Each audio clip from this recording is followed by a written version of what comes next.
Sementara itu pemirsa, polemik batas usia Capres-Cawapres masih menjadi pembicaraan hingga sekarang. MK terbukti melakukan pelanggaran kode etik dalam membuat putusannya.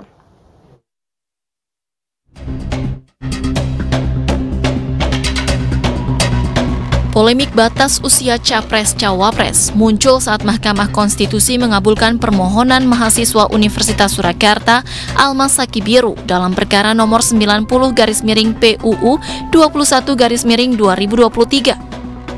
Disebutkan batas usia Capres-Cawapres 40 tahun atau menduduki jabatan yang dipilih dari pemilu atau pilkada.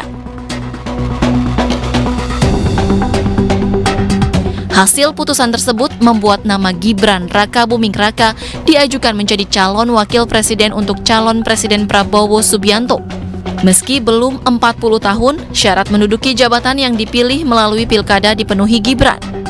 Ia merupakan wali kota Solo saat ini. Putusan itu pun menuai kontroversi karena Ketua MK Anwar Usman merupakan paman Gibran sendiri. Tak ayal beragam dugaan pun bermunculan. Menariknya, usai sepekan MK menerima laporan dugaan pelanggaran etik oleh Hakim Konstitusi, Selasa 24 Oktober 2023, MK membentuk sekaligus melantik secara resmi Majelis Kehormatan Mahkamah Konstitusi yang diketuai oleh Jimli Ashidik. Baru dilantik MK langsung mendapat 21 laporan dugaan pelanggaran etik Hakim MK. Dan paling banyak dilaporkan adalah Ketua MK Anwar Usman terkait putusan mengenai batas usia Capres dan Cawapres. Ketua Majelis Kehormatan Mahkamah Konstitusi sudah menyampaikan lebih dulu memang terdapat sejumlah masalah yang terjadi di MK saat membuat putusan mengenai batas usia Capres dan Cawapres. Semua bukti-bukti sudah lengkap, ya,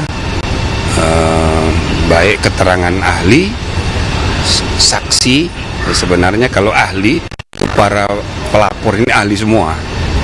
Ya kan, lagi pula ini kasus tidak sulit membuktikannya, apalagi kita udah lihat CCTV segala macam, surat menyurat. Kenapa ada perubahan yang kemudian ditarik kembali, ya kan? Kenapa ada kisruh internal, beda pendapat kok sampai keluar, kok informasi rahasia udah pada tahu semua. Itu berarti ini membuktikan ada masalah, gitu loh.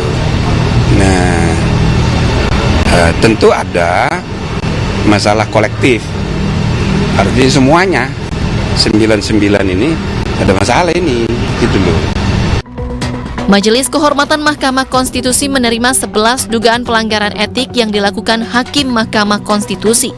Pertama, Hakim dinilai punya konflik kepentingan tidak mundur dan memutus perkara.